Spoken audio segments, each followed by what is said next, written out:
Donc Nzungu. Mama. Makamba Nzungu. Troisième secret. Mama na lobi na yo eza na basi mususu. Mobali asepelaka kaka biloko kolia epai ya bato. Ye moko na ndako. Mobali aliaka kaka biloko amona kaka on dirait azomela mai. Goût ya biloko eza te. Alors, moi si soki ayebi kolamba te, afatu na conseil na baninga na ye basi to na mama na ye. Ndenge nini balambaka pona salaka boye et puis lelo makambo nyonso ekoma nango na internet. Soki okoti na internet olobi ke nalingi nalamba fumbwa okomi kaka nalingi nalamba fumbwa okomona mama moko bazalaki kolamba fumbwa obandi kotala ye ndenge abandi olambela dire oyo ya kosala mpona fumbwa biloko nini oyo ya kotia mpona fumbwa makambo to osala mpona pondo ya madesu to nini otali okolamba biloko wana peut-être kutu plus ke ye Tamsi alekisaki mwa mafuta muke to mwa mungwa mais okoki kolamba plus que ye soki o respecter ba norme na montre na temps oyo alekisaki wana mais basi mususu baza intéressé te ma beti tikelanga une minute na expliquer yo likambo moko elekaki na ville moko na France ville ango kombo nango Metz. OK. Et kangami na Luxembourg bato bayebi ville à Metz. Oui na bien. Alors nakata mettre c'est là qu'on est les kaki ba benginga na kene ko conseiller parce que naza ko faire partir na famille wana moi si ayebi ko lamba te ma beti abenga ka ba traiteur wow parmi ba traiteur wana groupe ba traiteur te parmi ba traiteur wana ba saka ba traiteur wana abengi deux filles que o bosala na équipe ya traiteur wana aboya ko edengai poto lamba biloko ya ibele pona tcha na congélateur baye basombi ba carton ya Thomson ya ngombe oto baka viande ba biloko kaka o ba saisona kawana baye basombi yango bele des femmes wana baye basali wana papa azate azana ndako basali ba biloko nyoso wana balambi ba légumes biloko ya kokaka te ya yibika kolamba poulet spaghetti na kosala maki aza mwana poto to mwana yako ya mwasi ayako ya mwana poto bana okay.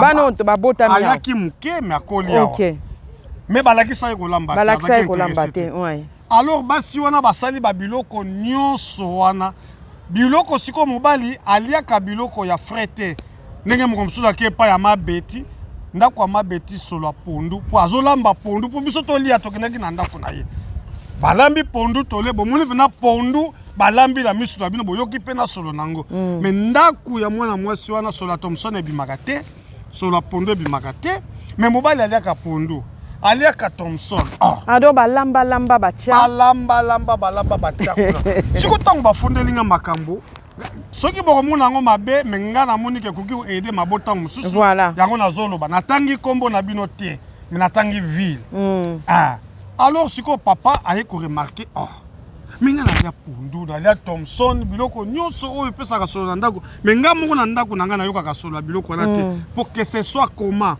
mbala kinegi musala soki aye on sentir quand même pondu soki balambaki na ndako to bakalingaki Thomson malgré basi bachaka ba parfum ba bougie mais tu vas remarquer siko mobali aye komona ke non azaka pe curiosité ya kotala na congélateur soki nini ba bole zaka ba bole ka ba chauffaka biloko siko jour aye ko remarquer que moi si na ye alambaka te nani arevesaki ye traiteur na habite traiteur ya moi si soki ba benga ka ye traiteuse soki traiteur ka service ya service traiteur kaka parmi ya traiteur moko wana abosanaka nani na ye na matériel na ye chargeur kaka ya téléphone abosanaka chargeur na ye moi si sikoyo yazaki na ndako te mama wana abengi na téléphone ya ndako pour na téléphone ya portable azozwa mama wana te mama naza na musala atika na bengaka na ndako peut-être moi charge ya batterie to azui mobile allo oui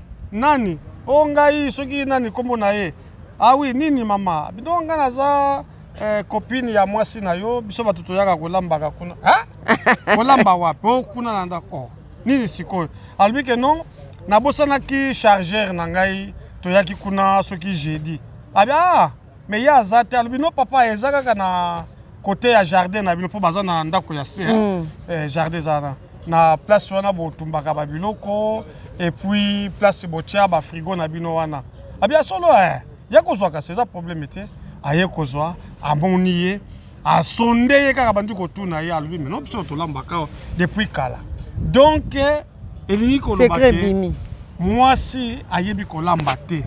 Sikoyo mwasi wana ye paza mwasi ya libala.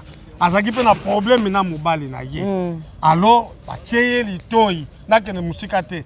Batie litoi tango bomaki kaka libala kuna akomi deuxième bureau ya tato. Tato ya kumokenda koliaka kuna. Après ye ko repese. Voilà ma bêtise. Ouais. Tout ça à moi pose vie. En tout cas, merci pour la lisolo. On a tout ça à moi pose to kota siko pena na basi ya poto. Oui. To kota